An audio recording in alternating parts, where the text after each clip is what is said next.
Hello,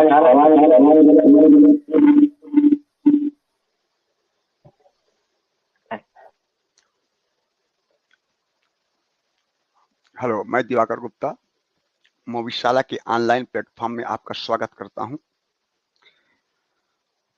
आज का topic हम लोगों ने चुना था कि क्या भारत का संविधान संप्रभु है। ऐसा इसलिए कहा जा रहा है, कुछ आलोचकों का विचार है, मत है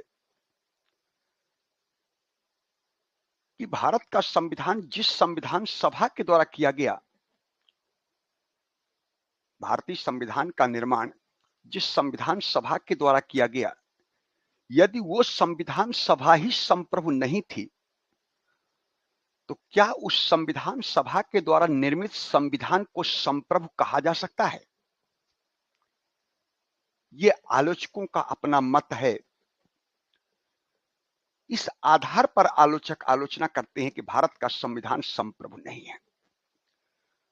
भारतीय संविधान सभा के गठन का प्रस्ताव ब्रिटिश संसद द्वारा पारित अधिनियम के तहत किया गया। भारतीय संविधान सभा का गठन ब्रिटिश संसद द्वारा पारित अधिनियम के तहत किया गया। तो जिस संविधान सभा के द्वारा संविधान सभा के संदर्भ में, गठन के संदर्भ में निर्णय लेने का अधिकार नहीं था, क्या उस संविधान सभा के द्वारा निर्मित संविधान को संप्रभु कहा जा सकता है। लेकिन एक शब्द में इसे कहना उचित नहीं होगा कि भारत का संविधान संप्रभु नहीं है, क्योंकि संविधान सभा के गठन का निर्णय ब्रिटिश संसद द्वारा पारित अधिनियम के तहत अवश्य लिया गया, लेकिन संविधान सभा के सदस्यों का चुनाव न सही प्रत्यक्ष अप्रत्यक्ष रूप से भारतीय जनता के द्वारा ही किया गया था। और भारत की संप्रभुता भारत की जनता में निहित है, और उसी भारत की जनता के द्वारा न सही प्रत्यक्ष अप्रत्यक्ष रूप से संविधान सभा के सदस्यों का चुनाव किया गया था। तो अगर भारत की संप्रभुता भारत की जनता में निहित है और उसी जनता के द्वारा संविधान सभा के सदस्यों का चुनाव किया गया और उसी संविधान सभा के द्वारा संविधान का निर्माण किया गया, तो फिर ऐसी स्थिति में भारतीय संविधान को संप्रभु कहा जा सकता है।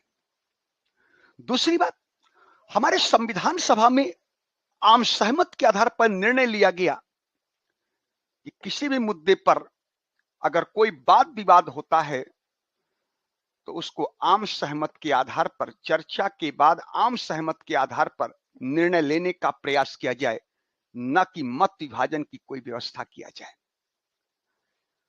वहीं दूसरी ओर इस आधार पर भी संविधान सभा को संप्रभु कहा जा सकता है कि संविधान सभा के गठन का निर्णय ब्रिटिश संसद द्वारा पारित अधिनियम के तहत लिया गया, लेकिन संविधान सभा को डिजॉल्व करने का अधिकार स्वतः संविधान सभा को था कि यदि वो संविधान सभा अपने कुल सदस्य संख्या का 2/3 बहुमत से प्रस्ताव पारित कर दे तो संविधान सभा डिजॉल्व हो सकती है। इसका मतलब कि संविधान सभा के गठन के संदर्भ में निर्णय ब्रिटिश संसद के द्वारा लिया गया, लेकिन संविधान सभा को डिजॉल्व करने का निर्णय ब्रिटिश संसद के पास नहीं था। संविधान सभा को डिजॉल्व करने का निर्णय लेने का अधिकार स्वतः संविधान सभा के पास था कि यदि वो संविधान सभा अपने कुल सदस्य संख्या का 2/3 बहुमत से प्रस्ताव पारित कर दे तो संविधान सभा डिजॉल्व हो सकती है। साथ ही साथ यदि पुरुषोत्तम दास टंडन, पीडी टंडन के स्टेटमेंट को देखा जाए तो उन्होंने कहा था कि भारतीय संविधान सभा को इस आधार पर संप्रभु कहते हैं, किसकी तुलना फ्रांस के संविधान से किया जाए। फ्रांस के संविधान सभा के गठन करने का निर्णय तो फ्रांस के राजा का था। फ्रांस की संविधान सभा का गठन का निर्णय फ्रांसीसी राजा के द्वारा लिया गया, लेकिन जब फ्रांस के राजा ने संविधान सभा को डिजॉल्व करने का आदेश दिया तो तो फ्रांस की संविधान सभा ने डिजॉल्व करने से इनकार कर दिया। इसका मतलब कि संविधान सभा के गठन का निर्णय तो फ्रांसीसी राजा का था, सम्राट का था, लेकिन उस पर डिजॉल्व करने का निर्णय लेने का अधिकार फ्रांसीसी राजा को नहीं था, बल्कि उस संविधान सभा को था। ऐसा ही कंडीशन भारत में है। यदि फ्रांस की संविधान सभा संप्रभु है तो फ्रांस का संविधान संप्रभु होगा, तो इसी आधार पर भारत की संविधान सभा को संप्रभु कहेंगे और उस संविधान सभा के द्वारा निर्मित संविधान को भी संप्रभु कहा जा सकता है। उस संविधान सभा के द्वारा निर्मित संविधान को संप्रभु कहा जा सकता है। इसका मतलब जो विचारकों का ये मत आया, आलोचकों का ये मत आया कि भारत की संविधान सभा यदि संप्रभु नहीं है तो संविधान सभा के द्वारा निर्मित संविधान कैसे संप्रभु हो सकता है, ये पूर्णतः गलत है। भारत की संविधान सभा भी संप्रभु थी और संविधान सभा के द्वारा निर्मित संविधान भी संप्रभु था। इस बात की पुष्टि की जा सकती है कई मतों के द्वारा। इसका मतलब हम लोग सिद्ध कर देते हैं कि भारत का संविधान संप्रभु था और संविधान सभा भी संप्रभु थी। निर्णय लेने का अधिकार हमारे यहाँ जनता को था और संविधान सभा स्वतः निर्णय लेती थी कि हमें आम सहमत के आधार पर निर्णय लेना है किसी मुद्दे पर। संविधान सभा को अधिकार था कि वह किसी भी चीज पर परिवर्तन कर सकती थी। संविधान सभा को ही अधिकार था डिजॉल्व करने का कि कुल सदस्य संख्या का 2/3 बहुमत से अगर प्रस्ताव पारित कर दे तो संविधान सभा डिजॉल्व हो सकती है। इसका मतलब इस आधार पर हम लोग कह सकते हैं कि भारत की संविधान सभा संप्रभु थी और उसके द्वारा निर्मित संविधान भी संप्रभु था। थोड़ा सा हम लोग नोट डाउन कर लें ताकि मुद्दा बहुत अच्छा है। इसके बाद एक और डिबेट का विषय आज का है कि क्या भारत का संविधान सभा में कुछ विशेष जाति या वर्ग का प्रतिनिधित्व था। संविधान सभा में कुछ विशेष जातियों का प्रतिनिधित्व। कुछ लोग कहते हैं कि ब्राह्मणों का वर्चस्व था, कुछ लोग कहते हैं केवल हिंदुओं की सभा थी, मुस्लिम की सभा नहीं थी, ईसाई की सभा नहीं थी। तो क्या इस मुद्दे पर चर्चा किया जाए, क्या सच में भारत की संविधान सभा में किसी एक जाति का वर्चस्व था? क्या सच में भारत की संविधान सभा में किसी एक धर्म का बहुतायत था? इस मुद्दे पर भी डिस्कस करेंगे। लेकिन पहला बहुत इंपॉर्टेंट टॉपिक है यूपीएससी के दृष्टि से, पीसीएस की दृष्टि से, कि क्या भारत की संविधान सभा संप्रभु थी? अगर संविधान सभा की संप्रभुता पर क्वेश्चन मार्क है तो जिस संविधान सभा की संप्रभुता पर क्वेश्चन मार्क होगा उस संविधान सभा के द्वारा निर्मित संविधान पर भी प्रश्न चिन्ह होगा। इसको हम लोग डिबेट के माध्यम से पुष्टि कराने का प्रयास करें कि क्या ऐसा था जैसा कि आलोचकों का मत है। हेडिंग डालेंगे, भारतीय संविधान का संप्रभु स्वरूप लिखेंगे। संविधान सभा का गठन, संविधान सभा का गठन, संविधान सभा का गठन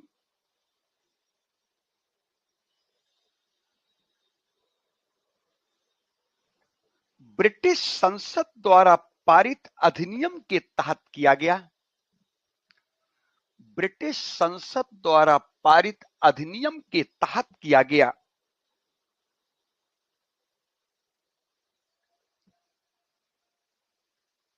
इस आधार पर यह आलोचना की जाती है, यह आलोचना की जाती है कि भारत की संविधान सभा संप्रभु नहीं थी,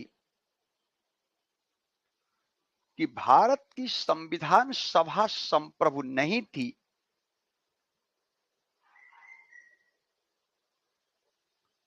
तो उस संविधान सभा द्वारा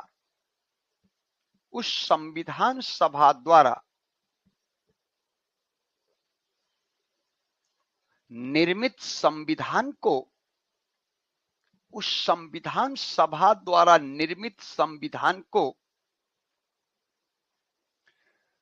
संप्रभु नहीं कहा जा सकता।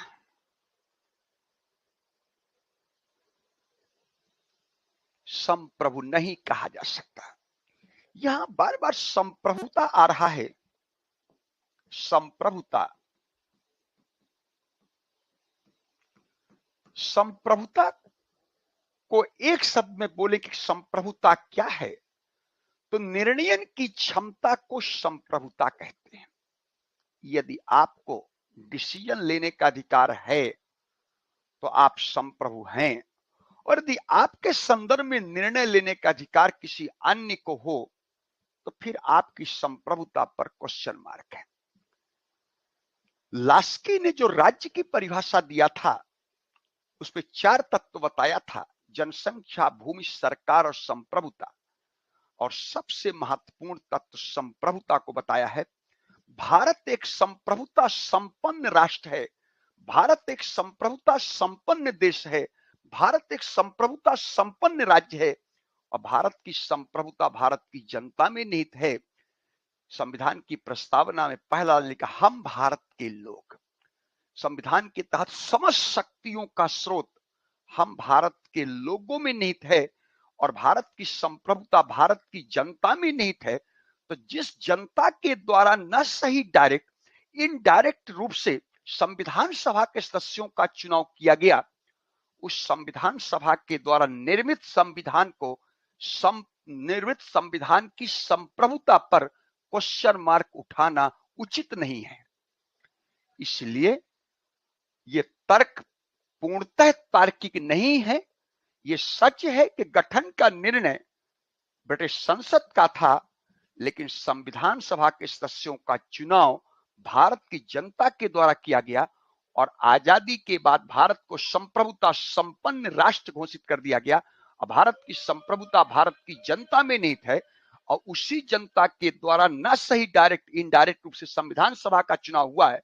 उस संविधान सभा के द्वारा निर्मित संविधान संप्रभु जरूर होगा। लिखेंगे, लिखा है, किंतु इसे उचित नहीं ठहराया जा सकता।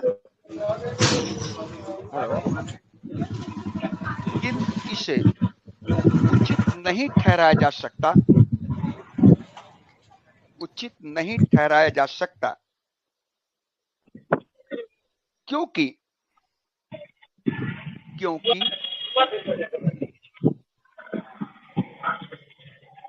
क्योंकि संविधान सभा की दूसरी बैठक में, संविधान सभा की दूसरी बैठक में गोपाल स्वामी आयंगर ने कहा था, गोपाल स्वामी आयंगर ने कहा था, गोपाल स्वामी आयंगर ने कहा था कि जिस कार्य के लिए संविधान सभा एकत्र हुई है, जिस कार्य के लिए संविधान सभा एकत्र हुई है, उस कार्य के लिए वह पूर्णतः, उस कार्य के लिए,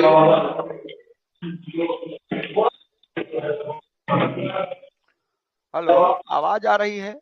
उस कार्य के लिए वह पूर्णतः संप्रभुता संपन्न है। जिस कार्य के लिए संविधान सभा एकत्र हुई है, उस कार्य के लिए वह पूर्णतः संप्रभुता संपन्न है। साथ ही साथ संविधान सभा के सदस्यों का निर्वाचन, संविधान सभा के सदस्यों का निर्वाचन, संविधान सभा के सदस्यों का निर्वाचन न सही प्रत्यक्ष, न सही प्रत्यक्ष, अप्रत्यक्ष रूप से, न सही प्रत्यक्ष, अप्रत्यक्ष रूप से भारत की जनता के द्वारा किया गया है। भारत की जनता के द्वारा किया गया है। भारत की जनता के द्वारा किया गया।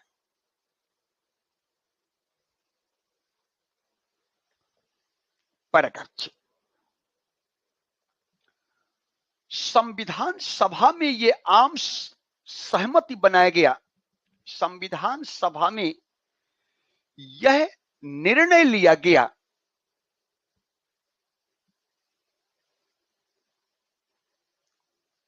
कि किसी भी मुद्दे पर चर्चा होगी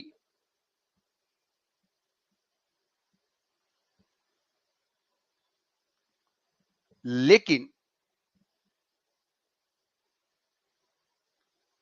आम सहमति के आधार पर निर्णय लिया जाएगा। आम सहमति के आधार पर निर्णय लिया जाएगा, न कि बहुमत के आधार पर, न कि बहुमत के आधार पर। तथा उसमें बदलाव करने की शक्ति भी संविधान सभा में निहित थी। परिवर्तन या बदलाव करने की शक्ति भी संविधान सभा में निहित थी, संविधान सभा में निहित थी। तो भारत एक संप्रभु राष्ट्र है, हम लोग कहते हैं। अब भारत की संप्रभुता भारत की जनता में निहित है, जनता में निहित है। जनता की बात जब हम लोग कहते हैं तो हम भारत के लोग की बात करते हैं, हम भारत के लोग। और हम भारत के लोगों की सभा लोकसभा है, इसलिए मंत्रि परिषद सामूहिक रूप से लोकसभा के प्रति और लोकसभा के माध्यम से हम भारत के लोगों के प्रति उत्तरदायी है। इसका मतलब सरकार अंतिम रूप से जनता के प्रति जवाबदेह है। कन्फर्म हुआ। दूसरी बात, अभी नरेंद्र मोदी साहब के पहले कार्यकाल में अगस्त 2018 में संसद में अविश्वास प्रस्ताव लोकसभा में जब लाया गया तो थोड़ा सा उस दृश्य को देखा जाए तो उसमें राहुल गांधी प्रधानमंत्री के पास जाते हैं और उनको कहते हैं खड़े हो, और खड़े होकर वो गले मिलना चाहते हैं। इसका जवाब जब प्राइम मिनिस्टर साहब ने दिया तो उन्होंने कहा था कि कहते हैं खड़े हो, इस कुर्सी पर भारत की जनता ने मुझे बैठाया है और भारत की जनता के अतिरिक्त मुझे इस कुर्सी से कोई हटा भी नहीं सकता है। इसका मतलब भारत की जनता ने प्रधानमंत्री को उस कुर्सी पर बैठाया है और जनता के अतिरिक्त उस कुर्सी से प्रधानमंत्री को कोई हटा भी नहीं सकता। इसका मतलब बैठाने का भी डिसीजन भारत की जनता का है और हटाने का भी निर्णय भारत की जनता को है। जब तक जनता चाहेगी, जब तक जनता चाहेगी तब तक हम सरकार में काम करेंगे और जो जनता चाहेगी वो हम कार्य करेंगे। इसका मतलब दूसरी बार नरेंद्र मोदी ने कहा हमको जनता ने चुना है, जनता ने मुझे आदेश दिया है सरकार देश चलाने का, तो जैसा जनता चाहेगी वैसा हम चलाएंगे। इसी भाव को पंडित नेहरू ने भी प्रकट किया है कि जनता के पास शक्ति है। इस भाव को पंडित नेहरू ने प्रकट किया कि सरकार राज पर्व से नहीं चलती है, सरकार देश की जनता की विचार एवं अभिव्यक्ति से चलती है। हमें इस कार्य के लिए जनता ने कहा है और जहां तक जनता चाहेगी वहां तक हम इस कार्य को संपन्न करेंगे। फिर सिद्ध करता है कि संविधान संप्रभु था और जनता के द्वारा ना सही डायरेक्ट इनडायरेक्ट चुनी हुई संविधान सभा भी संप्रभु था। जनता जहां तक चाहेगी वहां तक हम जाएंगे। इसका मतलब संविधान के तहत समस्त शक्तियों का स्रोत हम भारत के लोगों में है, जनता में है और उसी जनता के द्वारा अप्रत्यक्ष रूप से संविधान सभा का चुनाव किया गया और उसी संविधान सभा के द्वारा संविधान का निर्माण किया गया। इसलिए संविधान भारत का संप्रभु है। पैराग्राफ चेंज करके लिखें। जनता के पास शक्ति के इस भाव को, जनता के पास शक्ति के इस भाव को जनता के पास शक्ति के इस भाव को पंडित नेहरू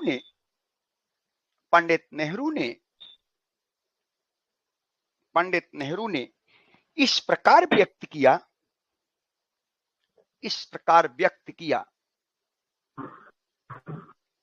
कि सरकार राज पर्व से पैदा नहीं होती, सरकार राज पर्व से पैदा नहीं होती,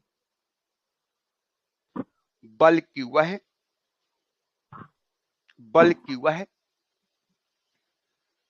जनता की अभिव्यक्ति से पैदा होती है, बल्कि वह जनता की अभिव्यक्ति से पैदा होती है।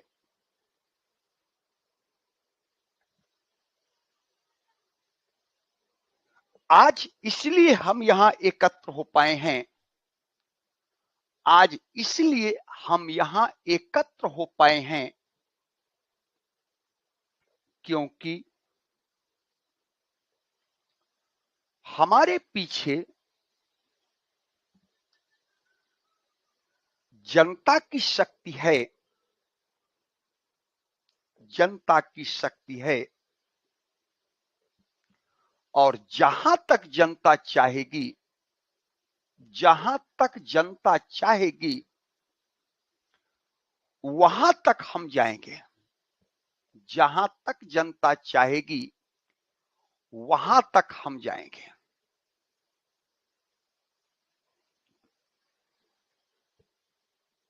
बिल्कुल क्लियर, जनता के पास सारी शक्तियां, संविधान के तहत समस्त शक्तियों का स्रोत हम भारत के लोग हैं, समस्त शक्तियों का स्रोत हम भारत के लोग। इसीलिए हमारे यहां अभी गणराज्य पढ़ाना है, जो व्यक्ति प्रत्यक्ष या अप्रत्यक्ष रूप से भारत की जनता को रिप्रेजेंट नहीं करता, प्रत्यक्ष या अप्रत्यक्ष रूप से हिंदुस्तान की जनता को रिप्रेजेंट नहीं करता, वो व्यक्ति राष्ट्रपति के चुनाव में भाग नहीं लेता। इसलिए हम लोग कहते हैं कि राष्ट्रपति के चुनाव में नॉमिनेटेड पर्सन, मनोनीत सदस्य भाग नहीं लेता, क्योंकि मनोनीत सदस्य न तो जनता को डायरेक्ट रिप्रेजेंट करता और न ही जनता को इनडायरेक्ट रिप्रेजेंट करता। जबकि भारत एक संप्रभु राष्ट्र है और संप्रभु राष्ट्र की संप्रभुता भारत की जनता में निहित है, और संप्रभु राष्ट्र का राष्ट्राध्यक्ष राष्ट्रपति है। इसलिए राष्ट्रपति के चुनाव में वो व्यक्ति भाग नहीं लेगा, वो संसद भाग नहीं लेगा, वो विधायक भाग नहीं लेगा जो प्रत्यक्ष या अप्रत्यक्ष रूप से जनता को रिप्रेजेंट ना करता हो। क्योंकि भारत एक गणराज्य भी है, सिद्ध करता है कि भारत की संप्रभुता भारत की जनता में निहित है। तो जनता जहां तक चाहेगी वहां तक हम जाएंगे, ये पंडित नेहरू ने भी व्यक्त किया था। और उसी जनता के द्वारा चुनी हुई संविधान सभा के द्वारा जिस संविधान का निर्माण हुआ, उसकी संप्रभुता पर क्वेश्चन मार्क नहीं है। पैराग्राफ 6, नेक्स्ट तर्क देखते हैं कि संविधान सभा के गठन का निर्णय तो संसद, ब्रिटिश संसद, लेकिन डिजॉल्व करने का निर्णय तो संविधान सभा के पास ही था ना। डिजॉल्व करने का अधिकार तो ब्रिटिश संसद को नहीं था। इसका मतलब गठन का निर्णय था, समाप्त करने का निर्णय लेने का अधिकार स्वतः संविधान सभा को था। पैराग्राफ 6, संविधान सभा की विघटन की शक्ति भी, संविधान सभा की विघटन की शक्ति भी, संविधान सभा की विघटन की शक्ति भी स्वयं संविधान सभा में निहित थी, स्वयं संविधान सभा में निहित थी,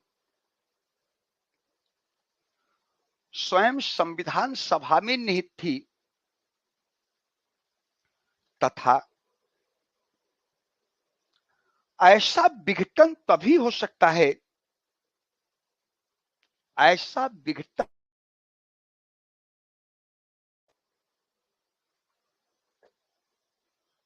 जबकि इस आशय का प्रस्ताव, जबकि इस आशय का प्रस्ताव संविधान सभा के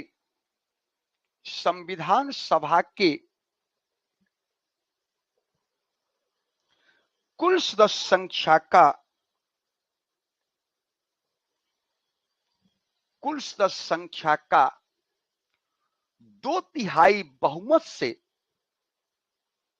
2/3 बहुमत द्वारा ऐसा प्रस्ताव पारित किया जाए। कुल सदस्य संख्या का 2/3 बहुमत से या बहुमत द्वारा ऐसा प्रस्ताव पारित किया जाए। इसका मतलब संविधान सभा की कुल सदस्य संख्या का 2/3 बहुमत से यदि प्रस्ताव पारित कर दे तो संविधान सभा डिजॉल्व हो सकती है। इसका संविधान सभा को डिजॉल्व करने का अधिकार स्वयं संविधान सभा को है। इसका निर्णय लेने का अधिकार अगर स्वतः संविधान सभा को है तो संविधान सभा संप्रभु रही होगी और उस संविधान सभा के द्वारा निर्मित संविधान भी संप्रभु होगा। लास्ट पैराग्राफ चेंज करिएगा, लास्ट तर्क दे रहा हूं। पुरुषोत्तम दास टंडन ने भारत की संविधान सभा की तुलना फ्रांस के संविधान सभा से किया है कि फ्रांस के संविधान सभा के गठन का निर्णय तो फ्रांसीसी राजा का था, लेकिन जब डिजॉल्व करने के लिए राजा ने आदेश दिया तो संविधान सभा ने डिजॉल्व करने से इंकार कर दिया। डिजॉल्व करने का निर्णय स्वतः फ्रांस की संविधान सभा को था। तो अगर इस कंडीशन में फ्रांस की संविधान सभा संप्रभु थी तो उस द्वारा निर्मित संविधान संप्रभु था, तो फिर यही कंडीशन अगर भारत पर है तो भारत की संविधान सभा की संप्रभुता पर कोई क्वेश्चन मार्क नहीं और भारत की संविधान सभा के द्वारा निर्मित संविधान भी संप्रभु होगा, इस पर भी कोई क्वेश्चन मार्क नहीं होगा। लास्ट तर्क देने जा पैराग्राफ 6। पुरुषोत्तम दास टंडन ने इसे संप्रभु संविधान सभा घोषित करते हुए कहा, इसे संप्रभु संविधान सभा घोषित करते हुए कहा कि इसकी तुलना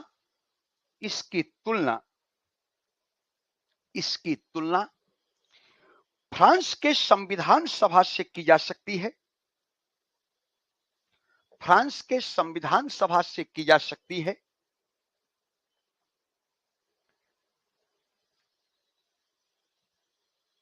कि राजा के आदेश पर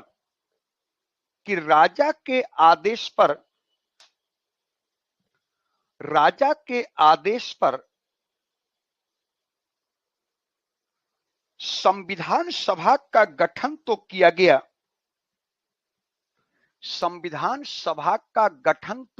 गया,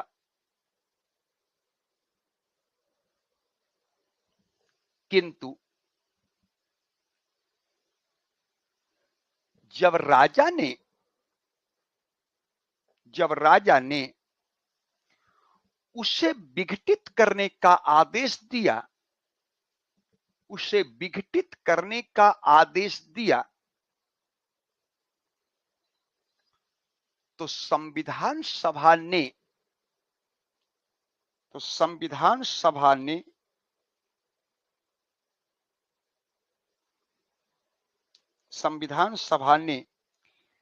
इंकार कर दिया।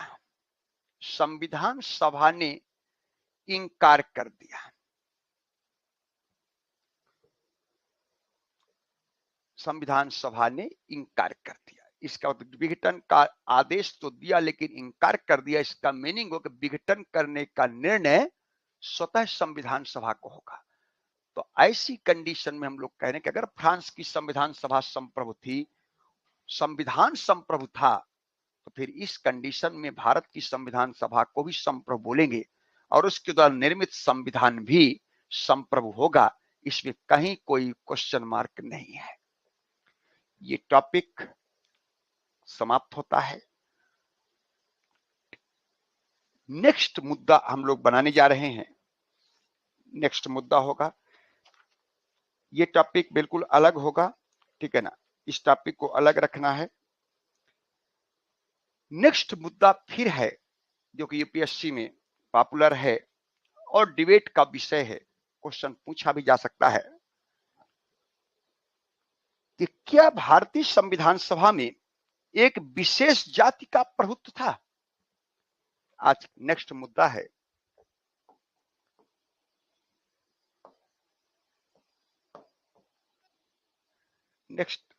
आज का नेक्स्ट टॉपिक है, क्या भारतीय संविधान सभा में क्या भारतीय संविधान सभा में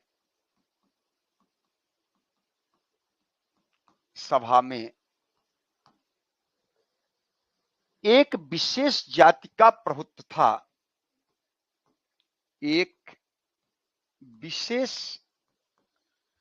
जाति का प्रभुत्व था,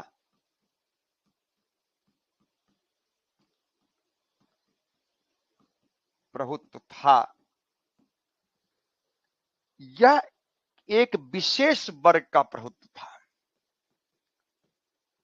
यह एक विशेष वर्ग का प्रभुत्व था।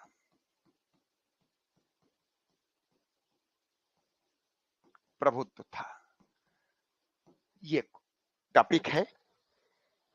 विंस्टन चर्चिल ने कहा कि वहां की एक बड़ी जाति का प्रभुत्व था, बड़ी जाति का मतलब ब्राह्मण की बात कर रहा हूं, और साइमन ने कहा कि हिंदुओं का वर्चस्व था, केवल हिंदुओं की सभा थी। तो क्या संविधान सभा केवल हिंदुओं की सभा थी? जबकि संविधान के तहत भारत एक पंथ निरपेक्ष राज्य है, राज्य का कोई धर्म नहीं है, धर्म के आधार पर राज्य न किसी को संरक्षण देता है और धर्म के आधार पर राज्य न किसी के साथ भेद करता है। भारत सर्वधर्म समभाव को महत्व देता है। हम सभी धर्मों का समान आदर करते हैं, समान व्यवहार करते हैं। धर्म के आधार पर न किसी के साथ भेद करना है, न किसी के साथ संरक्षण देना है। दूसरी बात, हमारे भारतीय संविधान में केवल सिटीजनशिप शब्द का इस्तेमाल किया गया, नागरिकता शब्द का इस्तेमाल किया गया है। हम सब भारत के नागरिक हैं। हम लोग ब्राह्मण, क्षत्रिय, वैश्य, शूद्र की बात बेफालतू करते हैं। और साफ लिखा हुआ है, अनुच्छेद 15 को देखें तो जाति, धर्म, वंश, वर्ण, लिंग, किस क्षेत्र, किसी भी आधार पर हम लोग भेदभाव नहीं करेंगे। तो फिर संविधान में लिखा है कि सभी जातियां समान हैं हमारे लिए, सभी क्षेत्र समान है, सभी धर्म समान है। तो इस आधार पर यदि आलोचना की जा रही है, विंस्टन चर्चिल के द्वारा, पूर्व प्रधानमंत्री, ब्रिटेन के पूर्व प्रधानमंत्री चर्चिल ने, और साइमन जो कमीशन था, उसी साइमन ने कहा था कि कोई कहता हिंदुओं की सभा थी, कोई कहता केवल एक बड़ी जाति का बहुतायत ब्राह्मणों की सभा थी। इसका भी हम लोग आंकड़े के आधार पर तर्क देकर सिद्ध करेंगे कि भारतीय संविधान सभा के अंदर सभी धर्मों का सहभागिता थी। हिंदू भी थे, हिंदुओं में अनुसूचित जाति भी था, ईसाई भी थे, एग्लो इंडियन भी थे, सिख भी थे, और 4 मुस्लिम्स, 90 में 4 मुस्लिम सदस्य भी उपस्थित थे। इसका मतलब संविधान सभा में सभी धर्मों की सहभागिता थी। और संविधान सभा में हिंदुओं में 155 मेंबर थे, इसमें से 30 अनुसूचित जाति के भी थे। इसका मतलब किसी एक जाति का वर्चस्व नहीं था, किसी एक धर्म का वर्चस्व नहीं था। तो जो ये कहा गया कि संविधान सभा केवल हिंदुओं की सभा थी, यह संविधान सभा में केवल ब्राह्मणों का वर्चस्व था, यह कहना तार्किक नहीं होगा। तो ये आंकड़े के आधार पर हम लोग सिद्ध करेंगे। हमारे यहां आलोचकों के द्वारा आलोचना की गई है। जब कभी आलोचना की जाती है तो वो पढ़ने पढ़ाने वालों के लिए डिबेट का विषय बन जाता है और यूपीएससी उस पर क्वेश्चन बनाना शुरू कर देता है, क्योंकि यूपीएससी की परीक्षा काफी कॉम्प्लिकेटेड है। अब सरल चीजों को आप पढ़ेंगे, सतही नॉलेज रखेंगे, तो फिर यूपीएससी और पीसीएस में आजकल फाइट करना बड़ा मुश्किल काम है। अभी मैं झारखंड का ही पेपर देख रहा था, पॉलिटी में, कितना बढ़िया क्वेश्चन पूछा है। कल तक हमारे यहां मल्टी पार्टी सिस्टम था। 2004 से लेकर 2014 तक हमारे यहां टू पोल अलायंस था, एनडीए अलायंस, यूपीए अलायंस। तो एक मजबूत अपोजिशन साइडों के रूप में काम करता था विपक्ष। लेकिन 2014 के बाद देखा जाए तो 2014 का जब चुनाव हुआ, 16 मई 2014 को लोकसभा इलेक्शन का परिणाम आया, तो प्रधानमंत्री नरेंद्र मोदी, जो आज के प्रधानमंत्री हैं, ये अपने बड़ौदा लोकसभा संसदीय क्षेत्र से भी चुनाव जीत गए थे। वहां गए, इन्होंने एक ऐसा सेंटेंस बोला था जो आज सच में कारगर दिखाई दे रहा है। इन्होंने कहा था कि अब तक हम लोगों ने सरकार बनाने के लिए गठबंधन किया था, पहली बार भारतीय संविधान के इतिहास में देखने को मिल रहा है कि यदि अविश्वास प्रस्ताव लाना होगा मंत्रिपरिषद के विरुद्ध विपक्ष को, तो अविश्वास प्रस्ताव लाने के लिए गठबंधन करना पड़ेगा। यह प्रधानमंत्री नरेंद्र मोदी ने बड़ोदरा में स्टेटमेंट जारी किया था। क्यों ऐसा कहा? क्योंकि हमारे यहां अपोजिशन के लिए कुल सदस्य संख्या का 1/10वां हिस्सा चाहिए, 50। 1/55 कम से कम 50 चाहिए। और कांग्रेस सबसे बड़ी पार्टी थी लोकसभा में, और उसके पास सदस्यों की संख्या 44 था, और अविश्वास प्रस्ताव लाने के लिए कम से कम 50 सदस्य चाहिए। तो फिर ऐसी स्थिति में अगर अविश्वास प्रस्ताव लाना होगा तो 6 सीटें कम पड़ रही है, तो किसी विपक्ष के दल से आपको अलायंस करना पड़ेगा ना। दूसरी बार जब 2019 में चुनाव हुआ तो 52 सीटें हैं कांग्रेस के पास। विपक्ष के लिए होना चाहिए कुल सदस्य संख्या का 1/10वां हिस्सा। 1/10वां हिस्सा कम से कम 55 होता है, आज 52 है। इसका मतलब आज भी हमारे यहां विपक्ष नहीं है। तो अगर विपक्ष नहीं है तो पार्लियामेंट्री सिस्टम की खास विशेषता शैडो है। शैडो पार्लियामेंट्री सिस्टम की खास विशेषता है।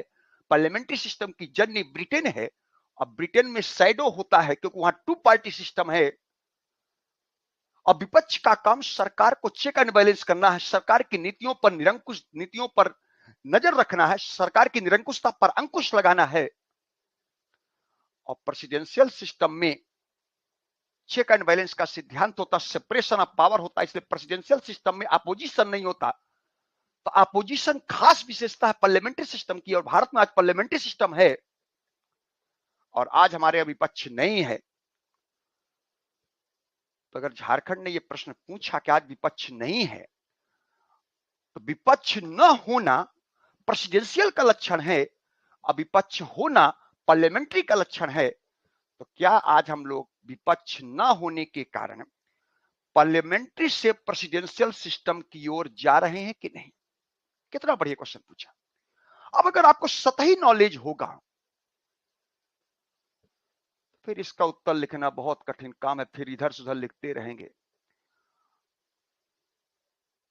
और अगर टीचरों को भी सतही नॉलेज होगा, उसको पब्लिक एडमिनिस्ट्रेशन की समझने, ये कोर क्वेश्चन पब्लिक एडमिनिस्ट्रेशन का गठबंधन सरकार, तो वो भी जवाब हल्के फुल्का देंगे, एक्चुअल प्रश्न पर नहीं पहुंच पाएंगे। क्योंकि इस प्रश्न का उत्तर हम तभी बता सकते हैं जब हमें पार्लियामेंट्री और प्रेसिडेंशियल सिस्टम का कंसेप्ट क्लियर होगा। यदि दोनों सिस्टम का कंसेप्ट क्लियर नहीं होगा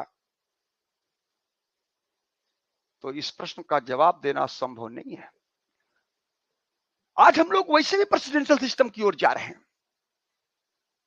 पार्लियामेंट्री सिस्टम की जननी ब्रिटेन में हाउस ऑफ कॉमन्स के सदस्यों का चुनाव होता है पहले, और चुने हुए हाउस ऑफ कॉमन्स के सदस्य अपने में से दल का नेता चुनते हैं, और उसी दल के नेता को सम्राट पीएम नियुक्त करता है। आज मैं पिछले 2009 के इलेक्शन से देख रहा हूं, कि हमारे यहां पॉलिटिकल पार्टी अपने दल की ओर से प्राइम मिनिस्टर कैंडिडेट घोषित कर देता है। अमेरिका में प्रेसिडेंशियल सिस्टम है। जब अमेरिका में राष्ट्रपति का चुनाव होता है तो winner take of all basis के तहत होता है कि अमेरिका में दो ही पॉलिटिकल पार्टी हैं, डेमोक्रेटिक और रिपब्लिक। दोनों पॉलिटिकल पार्टी अपने पार्टी की ओर से प्रेसिडेंशियल कैंडिडेट घोषित कर दिया। अब वो जो प्रेसिडेंशियल कैंडिडेट है उसके नेतृत्व में सीनेट और हाउस ऑफ रिप्रेजेंटेटिव का चुनाव होता है। यही बात तो मैं पिछले 2009 से देख रहा हूं। लाल कृष्ण आडवाणी वर्सेस सोनिया गांधी। 2014 में नरेंद्र मोदी को प्राइम मिनिस्टर कैंडिडेट घोषित कर दिया गया। अभी जो हाल में विधानसभा 2019 में प्राइम मिनिस्टर कैंडिडेट, अभी जो 2022 में लोग विधानसभा का चुनाव हुआ 5 राज्यों में, उत्तर प्रदेश में पहले से कंफर्म था चीफ मिनिस्टर कैंडिडेट ये हैं। सपा की ओर से, अलायंस की ओर से Akhilesh Yadav chief minister candidate थे। पंजाब में आपने देखा ही, भगवंत मान को चीफ मिनिस्टर कैंडिडेट घोषित कर दिया।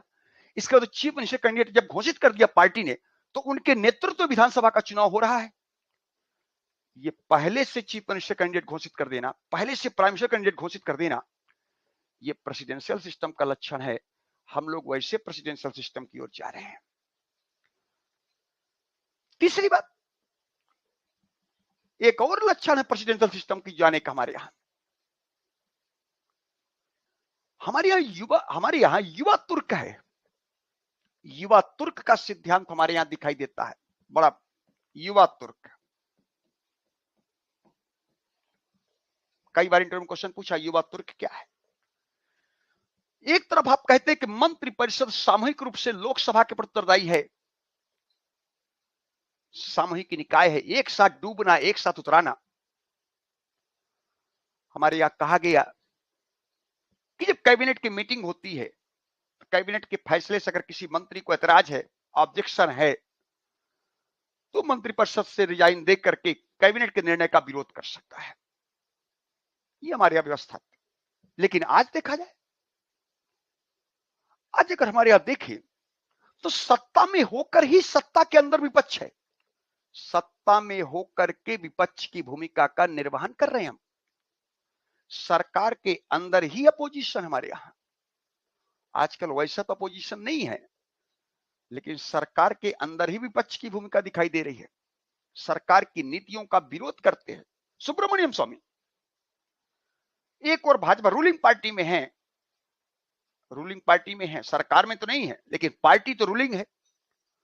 रूलिंग पार्टी में होकर के सरकार की नीति का विरोध करते। वरुण गांधी कल बीजेपी में थे, शत्रुघ्न सिन्हा पार्टी में रहकर के पार्टी की नीति के खिलाफ विरोध करते थे, नीतियों का विरोध करते थे। सरकार में होकर के सरकार की नीति का विरोध करना युवा तुर्क है। इसका सरकार के अंदर ही अपोजिशन, चेक एंड बैलेंस है। और चेक एंड बैलेंस या सेपरेशन ऑफ पावर या check and balance parliamentary system का नहीं, प्रेसिडेंशियल सिस्टम का आधार है। हमारे यहां आज किचन कैबिनेट है। Kitchen cabinet John F Kennedy की संकल्पना थी। फ्रांस अमेरिकी राष्ट्रपति जॉन एफ कैनेडी ने किचन कैबिनेट दिया था। आज हमारे यहां भी निर्णय मंत्रिपरिषद के द्वारा, मंत्रिमंडल के द्वारा न लेकर किचन कैबिनेट के द्वारा, कैबिनेट कोर कमेटी के द्वारा लिया जाता है।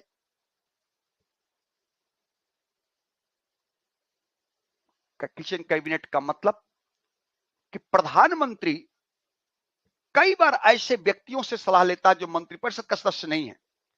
मंत्रिपरिषद सामूहिक रूप से उत्तरदायी है।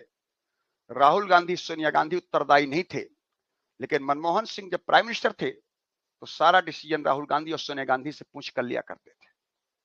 मिसेज इंदिरा गांधी जब पीएम थी, सारा डिसीजन संजय गांधी लेते थे। और जब एनडीए सरकार बनी, अटल बिहारी वाजपेयी अधिकांश निर्णय प्रमोद महाजन, जसवंत सिंह की सलाह पर लेते, जबकि वो मंत्री नहीं थे पहले। अमित शाह साहब पहले कार्यकाल में मंत्री नहीं थे। अब प्रधानमंत्री नरेंद्र मोदी अमित शाह से पूछ करके, मिल करके ही, बात करके ही डिसीजन लेते थे। इसका मतलब है कि जब प्रधानमंत्री नॉन ऑफिशियल पर्सन से सलाह लेता है, तो ऐसी कैबिनेट को किचन कैबिनेट कहते हैं। भारत में किचन कैबिनेट है। किचन कैबिनेट की संकल्पना जॉन एफ कैनेडी का था। अमेरिकी राष्ट्रपति, अमेरिका में प्रेसिडेंशियल सिस्टम है, तो क्या किचन कैबिनेट का आना प्रेसिडेंशियल सिस्टम की ओर आगाह नहीं है? आज हम लोग कितना बढ़िया क्वेश्चन पूछा है। मुझे तो नहीं लगता कि अच्छे अच्छे टीचरों की बस की बात होगी। कहीं आप लोग देखिएगा, हो सकता है। इसका मतलब मैं ये केवल कह रहा हूं, डरा नहीं रहा हूं ना किसी को बात, कि यदि सब्जेक्ट की गहराई नहीं होगी, सब्जेक्ट में आपको डेप्थ नहीं होगा, तो अब आप उत्तर नहीं दे सकते हैं। भले आपको ये मन में हो कि मैं झारखंड पीसीएस देने जा रहा हूं, बिहार देने जा रहा हूं, यूपी देने जा रहा हूं, पीसीएस का स्टैंडर्ड कमजोर होगा, ऐसा नहीं है। पीसीएस का स्टैंडर्ड कमजोर नहीं है, ऐसा पीसीएस का भी अपना एक स्टैंडर्ड बढ़ता है। क्यों? क्योंकि कंपटीशन वहां भी बढ़ा है, नंबर ऑफ स्टूडेंट की संख्या ज्यादा है, सीटें कम है, तो डिमांड कम है, सप्लाई ज्यादा होगी, तो कंपटीशन तो कॉम्प्लिकेटेड होगा ना। कंपटीशन अगर कॉम्प्लिकेटेड होगा, तो फिर ऐसी स्थिति में छांटने के लिए हमारे पास एक ही व्यवस्था है कि प्रश्न का स्वरूप कॉम्प्लिकेटेड कर दो। अगर प्रश्न कॉम्प्लिकेटेड होगा तो ऑटोमेटिक आप छट जाएंगे। वही अंदर पहुंचेगा जिसको बढ़िया नॉलेज होगा, सब्जेक्ट की समझ होगी, गहराई भी होगा, वो आगे बढ़ेगा। तो ऐसे प्रश्न यूपीएससी आजकल पूछ रहे हैं। ये डिबेट का विषय हो गया ना। साइमन ने तो आलोचना किया, चर्चिल ने आलोचना किया, लेकिन ये आलोचना हमारे लिए क्वेश्चन बन गया ना, हमारे लिए तो चर्चा का विषय हो गया, यूपीएससी के लिए तो प्रश्न है। इसका भी जवाब तर्क के आधार पर दिया जाए, तो मैंने अभी तर्क आपको दिया कि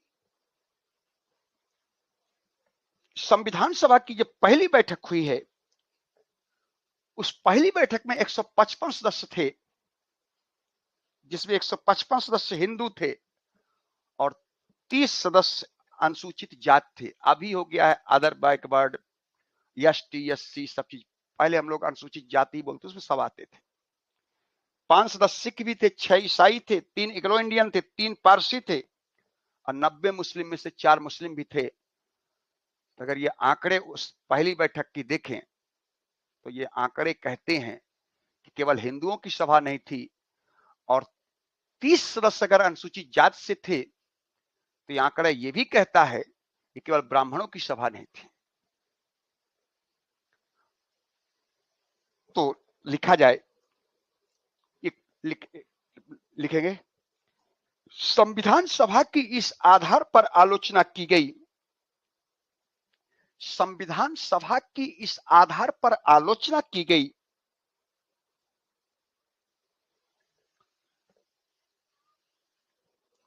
कि उसमें एक विशेष जाति या वर्ग का प्रभुत्व था, कि उसमें एक विशेष जाति या वर्ग का प्रभुत्व था।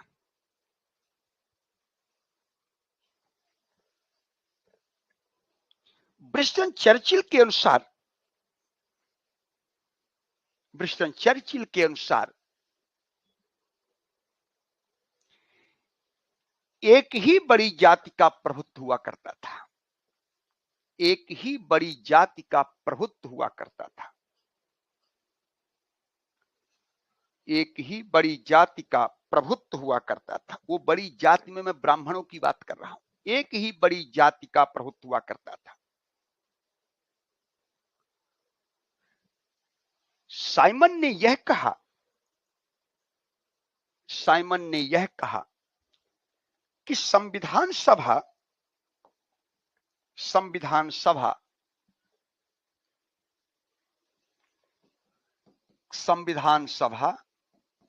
केवल हिंदुओं की सभा थी, केवल हिंदुओं की सभा थी।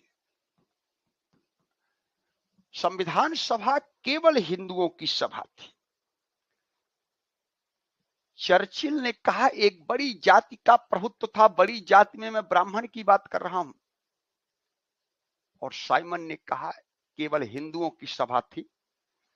जबकि मैंने कहा कि भारत का संविधान कहता है कि भारत एक पंथ निरपेक्ष राज्य है। जिस देश के संविधान में पंथ निरपेक्षता लिखा हो, उस देश के संविधान सभा में, उस देश के संविधान निर्माण करने वाली संविधान सभा में केवल हिंदुओं का वर्चस्व हो, तो फिर उसके पंथ निरपेक्षता पर क्वेश्चन मार्क होगा। कैसे कह सकते कि पंथ निरपेक्ष? लिख देने से थोड़ी होगा कि पंथ निरपेक्ष, दिखना भी चाहिए। हमारे यहां जब आप लोग पढ़ते हैं कि मंत्रि परिषद एक सामूहिक निकाय है, इसका मतलब मंत्रि परिषद एक समूह है। जब समूह की बात करेंगे तो उसमें हिंदू, मुस्लिम, सिख, ईसाई सभी धर्मों का प्रतिनिधित्व है मंत्रि परिषद हमारे यहां। ब्राह्मण, क्षत्रिय, वैश्य, शूद्र सभी का प्रतिनिधित्व है हमारी मंत्रि परिषद में, और लगभग सभी राज्यों का प्रतिनिधित्व है हमारी मंत्रि परिषद में। इसके मतलब प्रतिनिधित्व के दृष्टिकोण से अधिक प्रजातांत्रिक है भारत का पार्लियामेंट्री सिस्टम मंत्रि परिषद, क्योंकि सभी जातियों का प्रतिनिधित्व, सभी धर्मों का है, सभी क्षेत्रों का है। और वही मंत्रिपरिषद को कहा है सामूहिक रूप से लोकसभा को उत्तरदायी, और उसी संविधान ने लिखा है। संविधान में कैसे हो सकता है? सारा का सारा क्वेश्चन मार्क आ जाएगा। तो एक एक तर्क देकर सिद्ध किया जाए क्या इन्होंने सही कहा है, 100% गलत कहा है। तर्क के आधार पर हम लोग पुष्टि करें, पैराग्राफ चेंज करके या कंटिन्यू कर दो, लिखेंगे। लेकिन उपयुक्त आलोचना को तर्कसंगत नहीं कहा जा सकता। लेकिन उपयुक्त आलोचना को तर्कसंगत नहीं कहा जा सकता।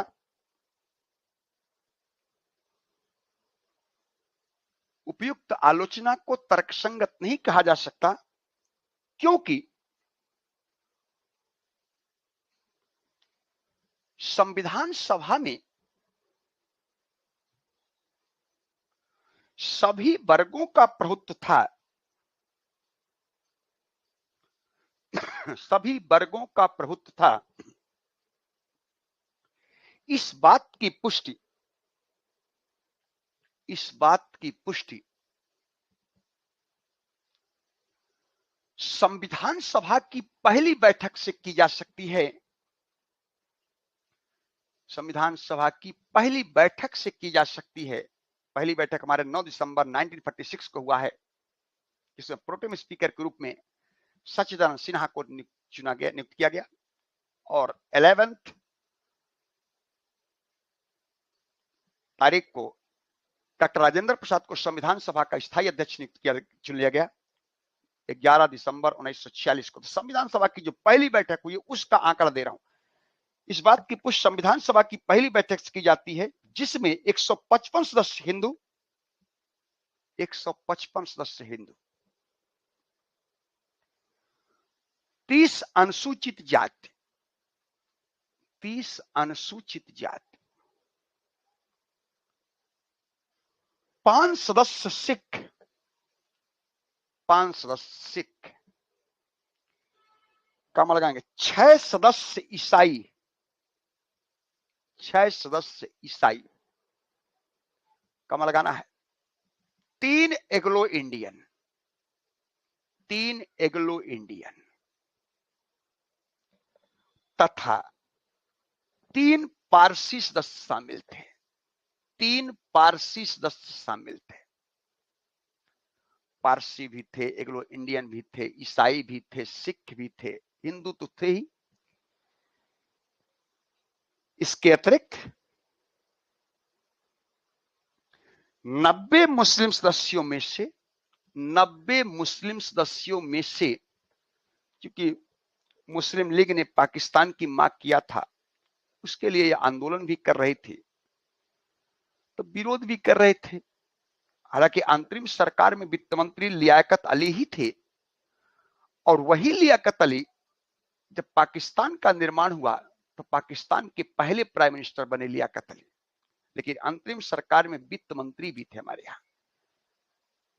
तो लिखेंगे 90 मुस्लिम सदस्यों में से 4 सदस्यों ने भाग लिया, 4 सदस्यों ने भाग लिया। अब कंफर्म होंगे कि मुस्लिम भी थे, सिख भी थे, ईसाई भी थे, पारसी भी थे, हिंदू भी थे, और एग्लो इंडियन भी थे, और हिंदुओं में अनुसूचित जाति भी थे। इसका मतलब साइमन और चर्चिल का आलोचना पूर्णतः निराधार है। ये एक तर्क जो कि आंकड़ों के आधार पर बताया गया। अब दूसरा तर्क देखें तो संविधान सभा के सदस्यों का चुनाव पृथक निर्वाचन पद्धति के तहत किया गया। पृथक निर्वाचन पद्धति, इसका मतलब सिख मुस्लिम आधार पर हुआ। जब सिख का सिख चुनाव करेगा, मुस्लिम का मुस्लिम चुनाव करेगा, तो अगर मुस्लिम चुनकर आया होगा तो मुस्लिम ही तो चुनाव किया होगा, सिख चुनकर आएगा तो सिख ही तो चुनाव किया होगा, लिखे गए। साथ ही साथ संविधान सभा का निर्वाचन भी सिख मुस्लिम आधार पर हुआ था। सिख मुस्लिम आधार पर हुआ था। मुस्लिमों के लिए पृथक निर्वाचन पद्धति 1919 में सिखों के लिए आ गया था। तो जो इनका निर्वाचन हुआ था तो वो पृथक निर्वाचन के तहत हुआ था, सिख मुस्लिम आधार पर हुआ था। अर्थात इस आधार पर यह कहा जा सकता है, इस आधार पर भी यह कहा जा सकता है कि संविधान सभा में सभी वर्गों का प्रतिनिधित्व था, कि संविधान सभा में सभी वर्गों का प्रतिनिधित्व था, ना कि किसी एक वर्ग का वर्चस्व था, ना कि किसी एक वर्ग का वर्चस्व था।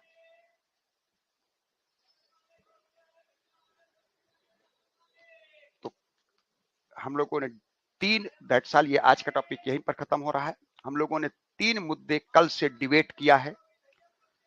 एक संविधानवाद पर विचार हम लोगों ने डिबेट किया कि क्या भारत के संविधान को संविधानवादी कहा जा सकता है। दूसरा हम लोगों ने डिबेट किया, क्या संविधान सभा और संविधान संप्रभु था। जिस देश की संविधान सभा ही संप्रभु नहीं होगी, उसी पर क्वेश्चन मार्क होगा, तो उसकी द्वारा निर्मित संविधान तो संप्रभु नहीं होगा। इस पर भी हम लोगों ने तर्क के साथ सिद्ध किया कि भारत का संविधान सभा संप्रभु था और उसका निर्मित संविधान भी संप्रभु था। तीसरा डिबेट का विषय था, क्या संविधान सभा में केवल किसी एक धर्म का वर्चस्व था या किसी एक विशेष जाति का वर्चस्व था। आंकड़े कहते हैं कि ऐसा कुछ नहीं था। यह आलोचना भी निराधार है।